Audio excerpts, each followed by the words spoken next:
वसुदेव सुतं देवं कंस चाणूर देवकी परमानंदम कृष्णं वंदे जगद्गुरु। जगत गुरु श्री कृष्ण के चरणों में प्रणाम और आप सबको हृदय से नमन। गीता की महिमा। गीता हृदय भगवान का सब ज्ञान का शुभ सार है। इस शुद्ध गीता ज्ञान से ही चल रहा संसार है। गीता परम विद्या सनातन सर्व शास्त्र प्रधान है। पर ब्रह्म रूपी मोक्षकारी नित्य गीता ज्ञान है। यह मोह माया कष्टमय तरना जिसे संसार हो, वह बैठ गीता नाव में सुख से सहज में पार हो। संसार के सब ज्ञान का यह ज्ञानमय भंडार है। श्रुति उपनिषद वेदांत ग्रंथों का परम शुभ सार है। तो ये कितना बड़ा आश्वासन है हमारे लिए कि हम जो ये बैठते हैं गीता की शरण में आकर समय निकालते हैं, तो ये हमें अल्टीमेट है हमारे लिए। श्रुति उपनिषद वेदांत सब ग्रंथों का सार समाया हुआ है इसमें, और संसार के सारे ज्ञान का ये ज्ञानमय भंडार है। तो ये हमारे लिए बहुत बड़ी बात है कि हम जिस गीता माता की शरण में आए हैं, वो यदि हमने थोड़ा भी सीरियसली, थोड़ा भी भाव से इसको लिया, तो ये हमारा निश्चित ही हमें जो अंतिम लक्ष्य है जीवन का उस तक पहुंचा ही देगी। तो हमने पिछली बार जो 1 2 3 श्लोक कर लिए थे, उनकी थोड़ी व्याख्या भी कर ली थी, कुछ बातें और रह गई थी, वो भी कर लेते हैं। फिर आज चौथा पांचवा छठा श्लोक करने की कोशिश करेंगे हम। तो ये हमने देख लिया था कि ये क्या है। सबसे बड़ी बात जहां हमने पिछली बार छोड़ी थी कि दोष दृष्टि रहित होने पर अब हम नवे अध्याय के लायक होते हैं। तो ये आपने देखा होगा कि कृष्ण अर्जुन को कहते हैं कि अब तू दोष दृष्टि रहित हो गया है। तो ये कल बड़ा विचार आया मन में, और इतना प्रैक्टिकल लगी ये बात कि चलिए दोष दृष्टि रहित होके गीता ज्ञान मिलेगा, ये तो बहुत बड़ी बात है ही है। दोष दृष्टि रहित यदि हम हो जाएं, तो हम जैसे इंसानों के लिए जो इस संसार में ही रचे हुए हैं, उनके लिए भी ये दोष दृष्टि रहित होना इतनी बड़ी हमारी मदद करेगा। आप जरा सी कल्पना करके देखिए कि यदि हमने दोष दृष्टि देखना छोड़ ही दिया। और किसमें देखते हैं हम दोष दृष्टि? मेरा बड़ा फेवरेट वो है जो मैं बार बार इस्तेमाल भी करती हूँ, VVGP, व्यक्ति वस्तु घटना और परिस्थिति। बस यही तो है जीवन में सब कुछ। या तो कोई व्यक्ति होगा जिससे हम परेशान होंगे, या कोई वस्तु होगी जो हमें तंग करेगी, या कोई घटना होगी, या कोई परिस्थिति होगी। तो ये VVGP है ना, ये व्यक्ति वस्तु घटना परिस्थिति। यदि हम इनमें दोष दृष्टि से रहित हो जाएं, हम इनमें कमी देखना ही बंद कर दें, ठीक है जो आ रहा है ईश्वर की कृपा, जो आ रहा है सो ठीक है। जो व्यक्ति जैसा है वैसा है, तो सोचिए हमारा तो ये जीवन ही कितना शांत और ठहरा हुआ हो जाएगा। दोष दृष्टि देखना ही छोड़ दें। बहुत ही यदि देखनी है तो सिर्फ अपने दोष देखें और उनको दूर करने की कोशिश करें, बस। यदि हम इसका ये भी अप्रोच ले लें, तो हमें अपने आप हम भक्ति की तरफ चलते चले जाएंगे। तो ये बात कृष्ण ने कह दी।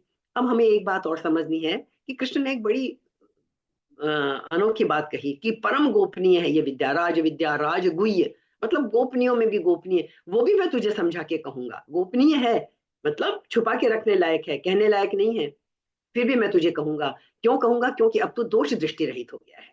अब तुझे वो योग्यता मिल गई है कि मैं वो गोपनीय ज्ञान तुझे कह सकता हूँ। तो ये बात ध्यान में लेने सबसे पहले कि जब तक हृदय में भक्ति का भाव ना हो, तब तक कोई भी ज्ञान खतरनाक सिद्ध हो सकता है। आपने देखा होगा कि बहुत समय तक जो ज्ञान था वो श्रुति परंपरा से चलता आया। गुरु शिष्य को कहता, वो भी कान में कहता, है ना। इस तरह ओपनली बातें नहीं कही जाती थी, गूढ़ ज्ञान की बातें हर किसी को नहीं कही जाती थी। वो बस आश्रम होते थे, क्योंकि बुक्स इस तरह से नहीं लिखी गई, इसीलिए कभी नहीं लिखी गई। आप कोई ये सोचे कि भाई उस वक्त तो जैसे पश्चिम के लोग कह देते हैं कि उस वक्त तक लिखने की कला का विकास नहीं हुआ था, ऐसा क्या माना जा सकता है? जो इतने गूढ़ ज्ञान को अनुभव कर सकते थे, पहचान सकते थे, क्या वो लोग लिखने की कला नहीं डेवलप कर सकते थे? लेकिन उन्होंने की नहीं जानबूझ के इस ज्ञान को, क्योंकि वो इस ज्ञान को गोपनीय ही रखना चाहते थे, योग्य पात्र व्यक्ति को ही देना चाहते थे। क्योंकि ये बात सही है कि जब तक हृदय में भक्ति का भाव ना हो, तो कोई भी ज्ञान खतरनाक सिद्ध हो सकता है। यदि जिसके हाथ में ज्ञान गया वो भक्त का भाव ना हो, तो ज्ञान निश्चित रूप से खतरनाक होगा। दूर क्यों जाएं, विज्ञान को ही ले लें, जिसको हम सब बड़ा भरोसा करते हैं, भाई विज्ञान की बात है, विज्ञान की बात है। तो विज्ञान ने खोजें की, सबसे ज्यादा उसका यही ले लीजिए, अणु की खोज की, क्या निकला रिजल्ट उसका? गलत हाथों में गया ना ज्ञान। हिरोशिमा और नागासाकी जैसे कांड हुए ना, यूं के यूं शहर के शहर तबाह हो गए। क्या अणु की खोज करने वाले वैज्ञानिकों ने ये सोचा था कि इसका इतना बड़ा दुरुपयोग किया जाएगा? क्यों? ज्ञान गलत हाथों में चला गया।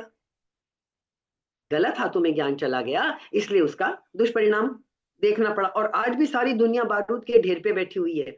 किसी एक राजनेता का सिर फिर जाए तो आप समझिए कि अनर्थ हो सकता है। तो बताइए, यदि गलत ज्ञान ज्ञान जो है गलत हाथों में चला जाए तो कितना बड़ा नुकसान होता है। तो इसलिए कभी कभी तो लगता है कि ज्ञान जो है वो हितकारी है, लेकिन वो सही हाथों में होना चाहिए। इससे तो अच्छा है भाई ज्ञान हो ही ना, आणविक शस्त्र बनाने का ज्ञान हो ही ना, यदि उसको अज्ञान पूर्वक इस्तेमाल किया जाए तो। सही हाथ आदमी के हाथ में ज्ञान ठीक हो सकता है, क्योंकि ज्ञान शक्ति है, नॉलेज इज पावर, है ना। लेकिन यदि वो गलत हाथों में गया तो फिर खतरा है। अब भक्त वर्ड यहाँ यूज किया है कि अर्जुन तू अब दोष दृष्टि रहित भी है और तू भक्त भी है। तो अब जो भक्त हो गया वो गलत नहीं कर सकता। भक्त का मतलब ही है कि जिसके भीतर से गलत करने वाली बुद्धि विलीन हो गई। अब गलत करने वाली बुद्धि उसके अंदर से खत्म हो गई। तो भक्त का क्या मतलब है? जिसने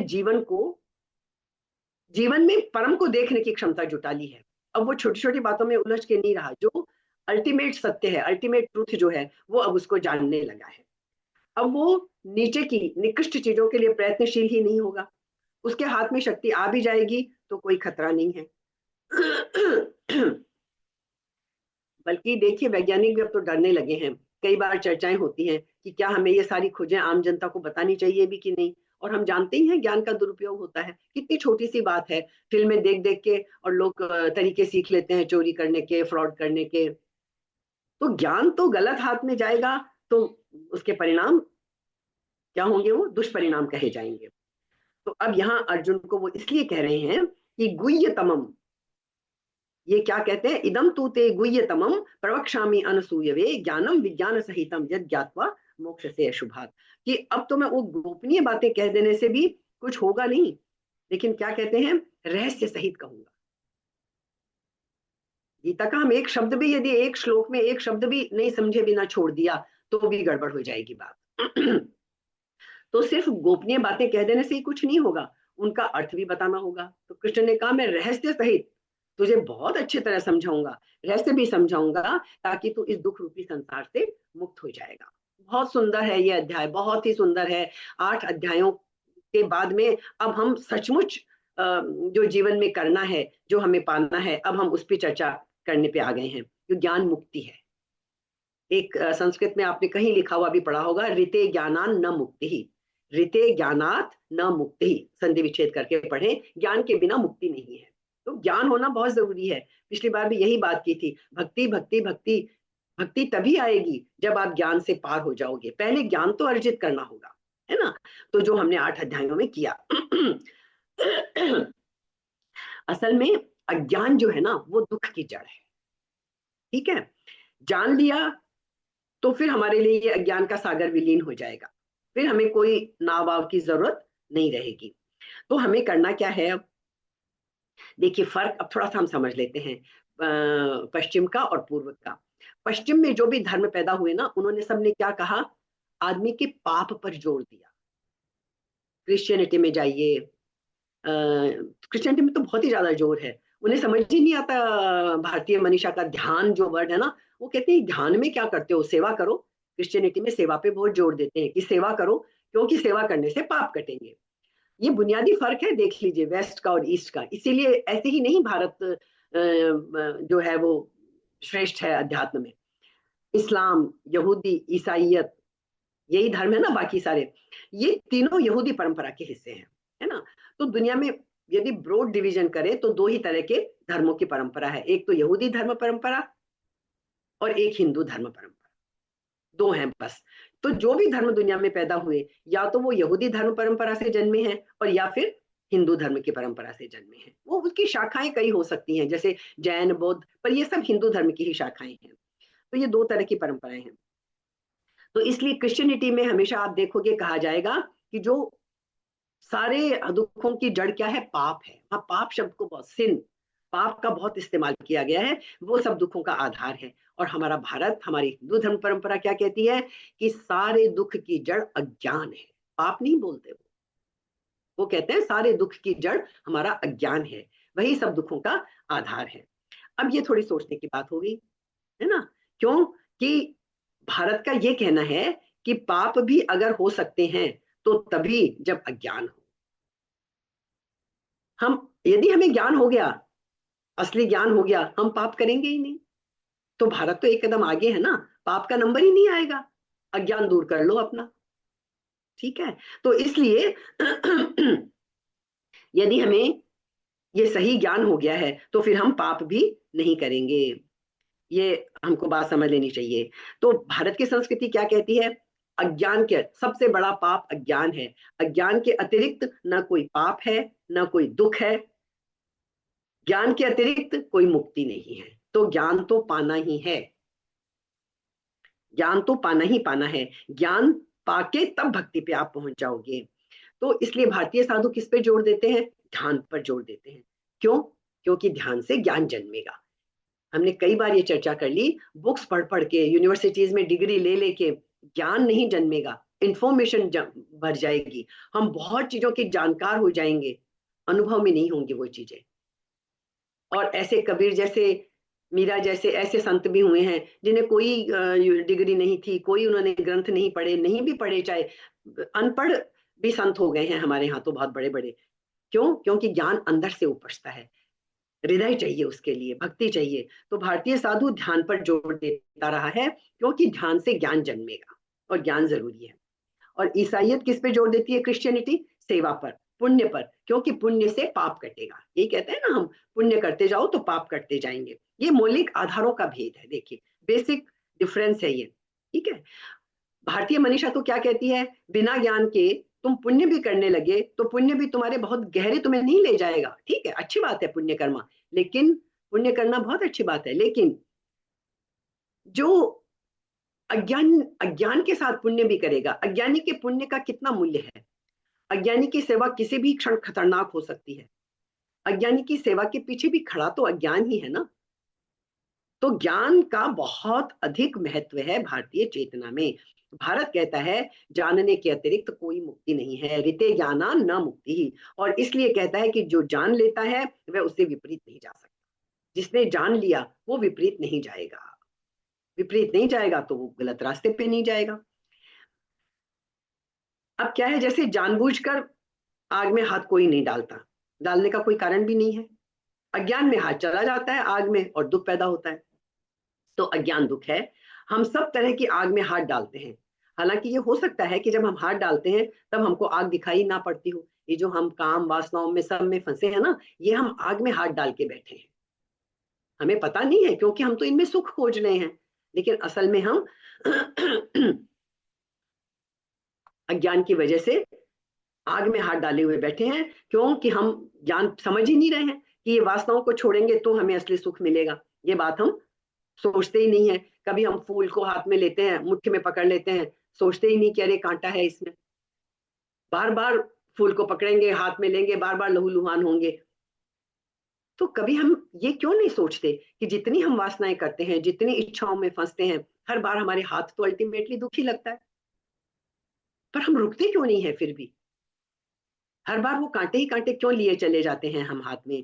तो श्री कृष्ण कहते हैं कि इसके लिए हमें जानना पड़ेगा ये क्यों हो जाता है, ये हमारा जो हमारी जो आत्मा है, ये जो जीव है, ये क्यों वासनाओं की तरफ बहता रहता है, राग पैदा क्यों हो जाता है। इसके मूल को जो जान लेता है वो मुक्त हो जाता है कि क्यों मैं वासनाओं की तरफ जा रहा हूं, तो हमें ये मूल को जानना है। तो श्री कृष्ण कहते हैं इस ज्ञान को जानकर तू इस दुख रूप संसार से मुक्त हो जाएगा। लेकिन मैं कह रही हूँ ना, गीता के एक शब्द पे ध्यान दीजिए। कृष्ण ने क्या कहा, जानकर, ये नहीं कहा कि सुनकर। यदि ये कहा होता कि इस ज्ञान को सुनकर तुम मुक्त हो जाएगा तो बड़ी खुशी की बात थी, अर्जुन भी खुश हो गया होता कि सुन तो रहा हूँ कृष्ण, तुम सुना रहे हो, मैं सुन रहा हूँ, चलो हो गई मेरी मुक्ति। हम भी खुश हो जाते कि हम तो हर हफ्ते बैठ के गीता सुनते हैं, हम तो हर रोज गीता का पाठ करते हैं, हम तो इतने सारे प्रवचन सुनते हैं, दिन भर हम व्हाट्सएप पे भी साधु संत महात्माओं के प्रवचन सुनते रहते हैं। तो कृष्ण ने पहले ही चेता दिया है, भाई सुनने से कुछ नहीं होगा, जब तक सुनकर उसको जानोगे नहीं तब तक कोई फायदा नहीं होने वाला है। तो इसलिए सुनकर नहीं होगा, जोर देकर कृष्ण कहते हैं जिसको जानकर, यश ज्ञात्वा। उन्होंने यश श्रुत्वा नहीं कहा कि जिसको सुनकर अर्जुन तू मुक्त हो जाएगा, उन्होंने कहा यश ज्ञात्वा, जिसको जानकर और तू मुक्त हो जाएगा। तो ये बात हमको बहुत अच्छी तरह समझ में आ जाएगी। जानना जो है एक तरह से, जिनको कहते हैं ना बहुत विद्वान है, एक तरह से समझ लीजिए वो उनकी स्मृति है।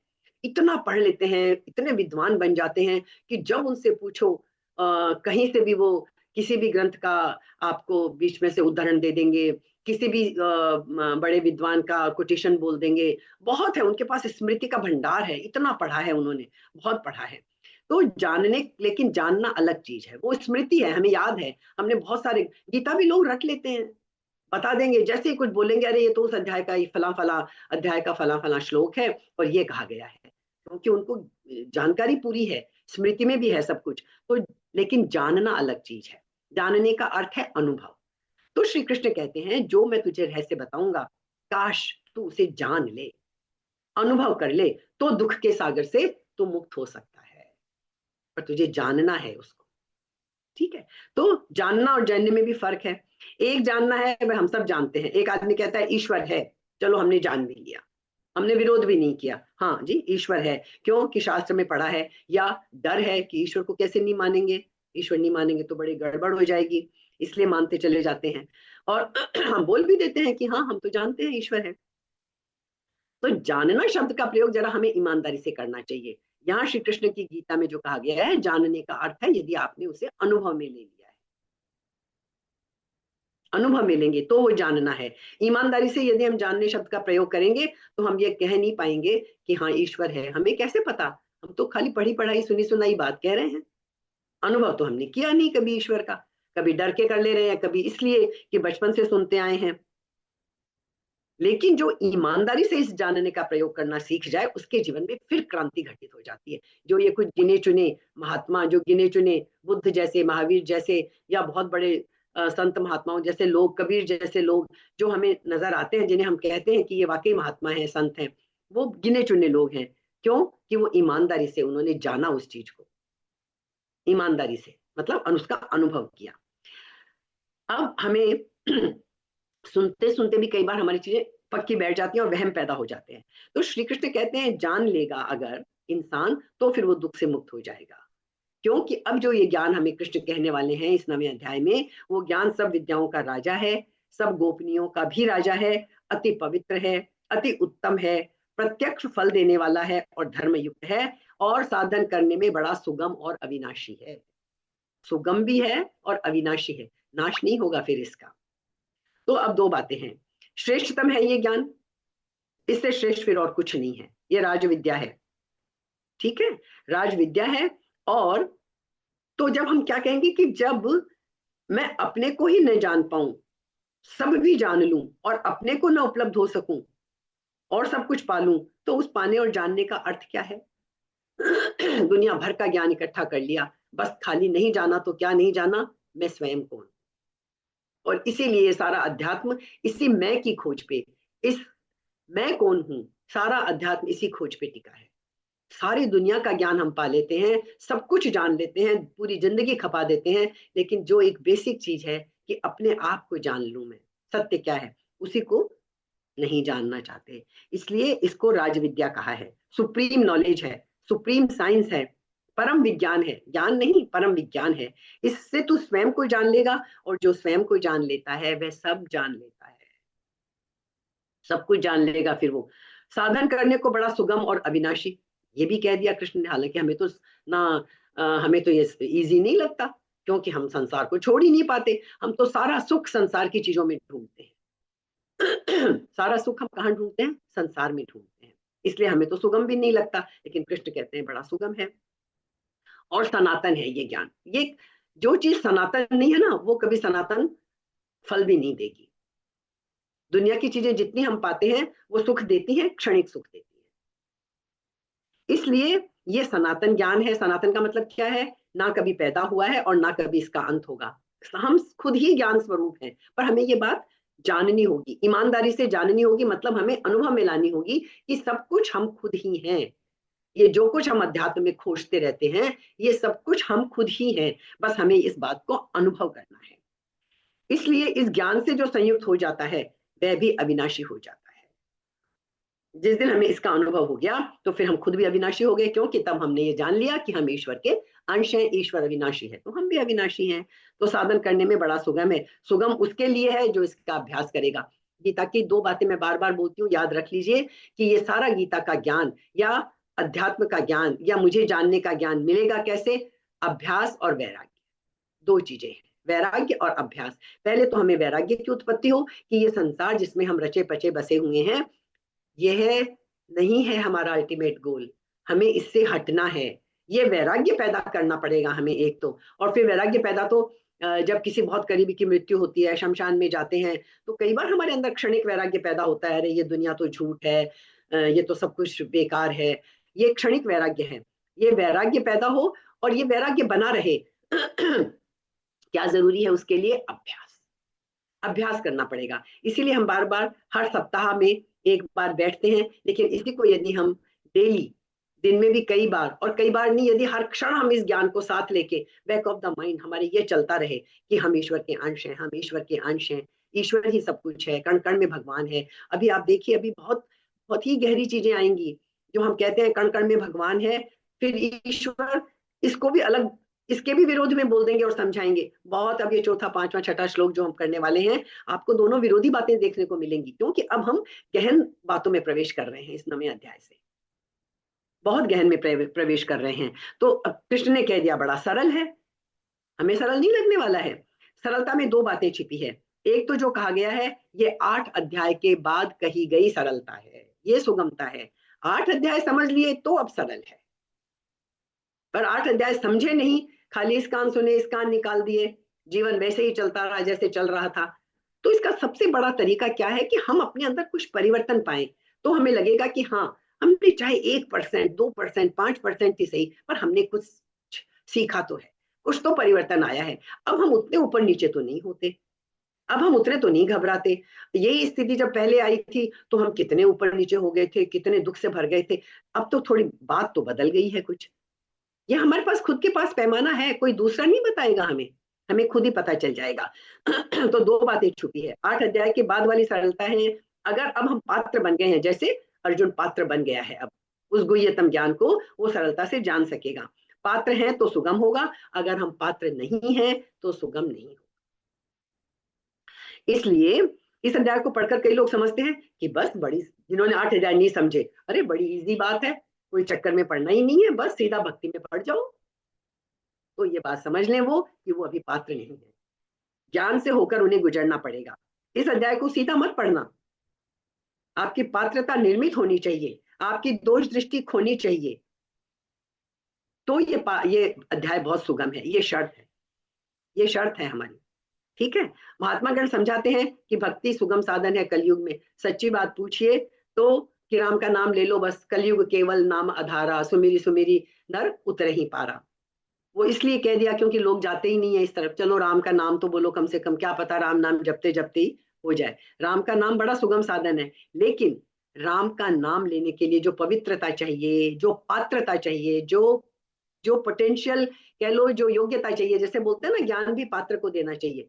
तो कबीर भी राम का नाम लेते थे, कोई ग्रंथ नहीं पढ़े थे, अपना जुलाहे हैं, कपड़ा बुन रहे हैं, सब कुछ कर रहे हैं, पर उनका राम का नाम लेना और ऐसे ही बिना कुछ सोचे मन में कुछ चल रहा है, राम राम राम राम की माला फिर रही है, तो राम का नाम लेने के लिए भी पहले हमें पात्रता चाहिए। यदि हम उस योग्य हैं, जो शुद्ध हृदय चाहिए जिसमें मैं राम के नाम का फूल लगे, वो शुद्ध हृदय है कहाँ हमारे पास? पहले वो हृदय की शुद्धता हमें लानी पड़ेगी। तो ध्यान क्या रखना है, हमें कठिनाई से नहीं डरना है। भाई छोटी से छोटी दुनिया की चीज पाने के लिए हम कितना सब कुछ खपा देते हैं, जीवन तक को दांव पे लगा देते हैं। तो जीवन के सबसे बड़े रहस्य को पाने के लिए हम सोचेंगे बस ऐसे ही माला फेर ली, राम राम राम राम कर लिया और वो ईश्वर हमें मिल जाएगा। इतना सस्ता तो ईश्वर नहीं है, इतना सस्ता नहीं है। तो फिर क्या करें? बात वही है, पात्रता चाहिए, भक्ति चाहिए, हृदय की शुद्धता चाहिए। इसलिए सरल का मतलब ये नहीं होता कि आपको कुछ करना नहीं पड़ेगा। आपकी पात्रता हो, उस पात्रता के लिए हमें बहुत कुछ करना पड़ेगा। आसानी से नहीं मिलेगा कुछ भी, पात्रता के लिए हमें बहुत कुछ करना पड़ेगा। जैसे बहुत, ये एग्जांपल हम पहले भी कई बार देख चुके हैं, पानी को गर्म करना है, पानी की भाप बनानी है, तो क्या करना पड़ेगा? पानी की भाप तो एक क्षण में बनेगी। हम देखेंगे जो उबलते हुए पानी के पास आया है, पानी गर्म हो चुका है 99 डिग्री तक, 99.5 तक, और वो पास आके खड़ा हुआ है व्यक्ति पानी के पास, अब तो उसे तो लगेगा अरे क्षण भर में पानी तो भाप बन गया, वो टाइम की बात नहीं है। लेकिन जिसने शुरू से पानी को गर्म किया है उसे पता है कि मैं कितनी देर से पहले पानी को गर्म कर रहा हूँ। जब तक ये पानी 99.9 तक भी नहीं पहुंचेगा तब तक वो भाप नहीं बनेगा। यदि वहां भी हमारी गति रुक गई और हमने गैस बंद कर दी तो वो पानी वापस नीचे लौट आएगा, वापस धीरे धीरे ठंडा हो जाएगा, भाप नहीं बनेगा वो। तो वो वाष्प नहीं बनेगा। 100 डिग्री पर आएगा तब तब छलांग घटित होगी। वो जो कहते हैं ना कि हम भक्ति कर रहे हैं, वैराग्य में पड़े हैं, ऋषि मुनि कहते हैं ना सालों तपस्या की, 1000 साल करी, इतने 1000 साल करी, वो क्या है, करते करते करते वो एक क्षण चूक जाता है।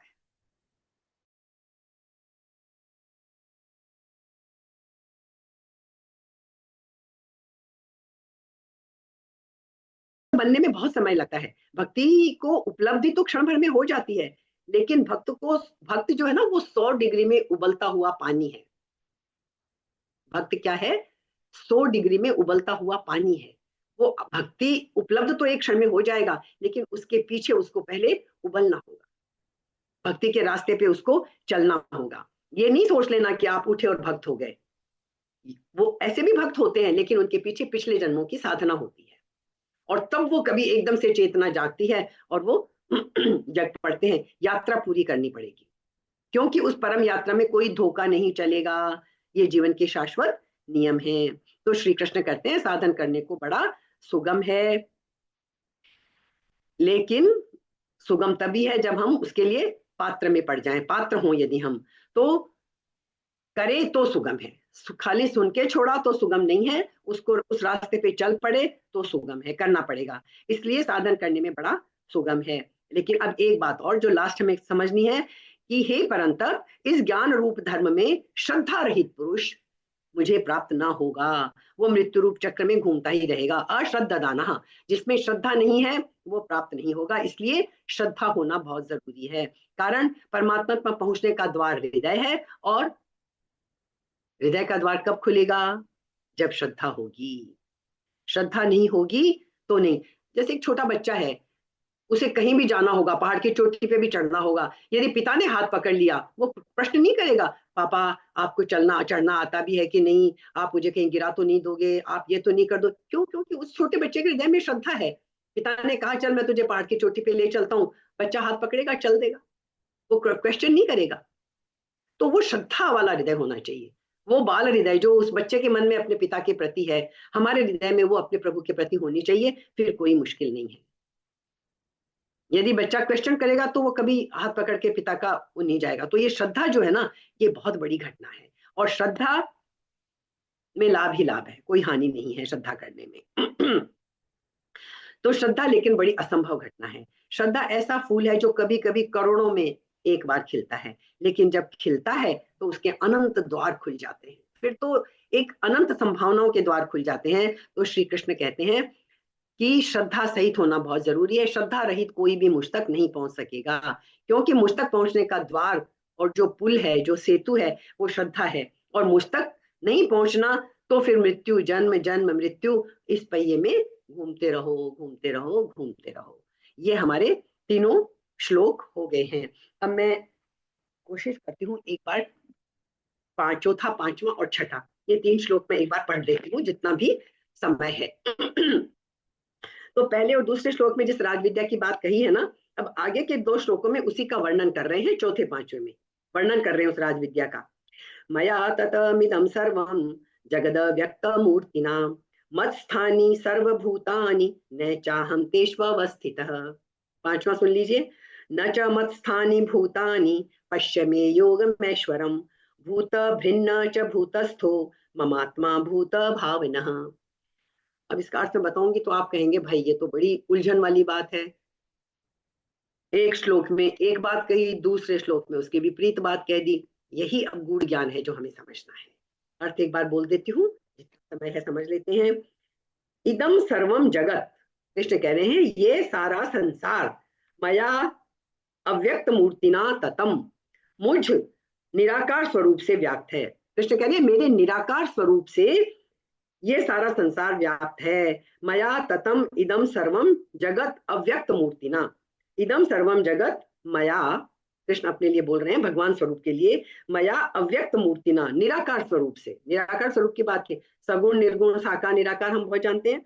निराकार स्वरूप से व्याप्त है। कौन व्याप्त है? ये सारा संसार निराकार स्वरूप से व्याप्त है। आगे क्या कहा? सर्वभूतानि मत स्थानी, संपूर्ण प्राणी मुझ में स्थित हैं। च अहम तेषु न अवस्थित, परंतु मैं उनमें स्थित नहीं हूं। ये चौथा श्लोक। मत स्थानी सर्वभूतानि न च अहम तेषु अवस्थित, सारे मुझ में स्थित हैं। संपूर्ण प्राणी, मनुष्य नहीं, संपूर्ण प्राणी मुझ में स्थित है, परंतु मैं उनमें स्थित नहीं हूं। अब पांचवें श्लोक पे आइए, बिल्कुल उल्टा। न च मत स्थानी भूतानी पश्य में योगमेश्वरम। अब क्या कह रहे हैं? च भूतानि मत स्थानी न, वे प्राणी भी मुझ में स्थित नहीं है। मैं ऐश्वरम, ऐश्वर्य नहीं वर्ड है ये, ध्यान दीजिएगा। ऐश्वरम, ऐश्वर्य अलग चीज है। ऐश्वरम माने मेरे ईश्वरत्व को, मेरे ईश्वर संबंधी योगम। यहाँ योग का मतलब ये करने वाला शारीरिक योग नहीं, योग का मतलब यहाँ है सामर्थ्य। यहाँ है सामर्थ्य। तो मेरे इस ईश्वर संबंधी योग को तू देख अर्जुन। अब ये जो दोनों श्लोक हैं और फिर छठा श्लोक जो है, ये ईश्वर का योग, ईश्वर की सामर्थ्य हमें बताएंगे कि ईश्वर क्या कहता है। भूत भावना च, संपूर्ण प्राणियों को उत्पन्न करने वाला, और भूत भृत, प्राणियों का धारण भरण पोषण करने वाला, मम आत्मा, मेरा स्वरूप, भूतस्थ, उन प्राणियों में स्थित न नहीं है। चौथे में कहा मैं स्थित हूं, पांचवें में कह रहे हैं मैं स्थित नहीं हूं। दोनों श्लोक अलग अलग बातें बोल रहे हैं। बहुत गहराई से समझेंगे हम इसको, यही तो सारा रहस्य है अध्यात्म का। और फिर छठे में क्या कहेंगे? जो पीछे दो श्लोकों में कही ना बातें, उनको फिर एग्जाम्पल देंगे। कृष्ण कुछ भी अनुत्तरित नहीं छोड़ेंगे, कुछ भी ऐसे बीच में, बीच रास्ते में हमें नहीं छोड़ेंगे। छठे श्लोक में वो दृष्टांत देंगे कि मैं हूं भी और नहीं भी हूं। तभी तो वेद कहते हैं नेति नेति। भाई हम कितना ही भगवान का वर्णन कर लें, ये भी नहीं, ये भी नहीं, इतना वर्णन करने के बाद भी वेद कहते हैं नेति नेति। अभी हम पूरा वर्णन नहीं कर पाए। गूंगे का गुड़ है, अनुभव तो किया किसी ने, ऋषियों ने। दृष्टा, ऋषियों को हम क्या बोलते हैं? दृष्टा। जानकार नहीं बोलते, विद्वान नहीं बोलते, हम उन्हें बोलते हैं दृष्टा, जिन्होंने ईश्वर को देख लिया, अनुभव कर लिया। लेकिन वो भी कहते हैं नेति नेति। भाई हम वर्णन नहीं कर सकते। हम बहुत कोशिश कर रहे हैं कि उस ज्ञान को, उस आनंद को हम तुम तक पहुंचाएं, लेकिन हम नहीं पहुंचा पा रहे हैं। तो एग्जाम्पल फिर भी देने पड़ते हैं, जो कुछ हमारी बुद्धि में आए वैसे। तो इस छठे अध्याय में, सॉरी छठे, 9वें अध्याय के इस छठे श्लोक में फिर वो दृष्टांत दे रहे हैं कृष्ण। क्या कहते हैं? यथा आकाश स्थितो नित्यम वायु सर्वत्र गो महान तथा सर्वाणि भूतानि मत्स्थानीत्युपधारय। जैसे सब जगह विचरने वाली महान वायु, हवा सब जगह हम जानते हैं ना, हवा के बिना कोई स्थान नहीं है। सब जगह विचरने वाली महान वायु नित्यम आकाश स्थित है, नित्य ही आकाश में स्थित रहती है।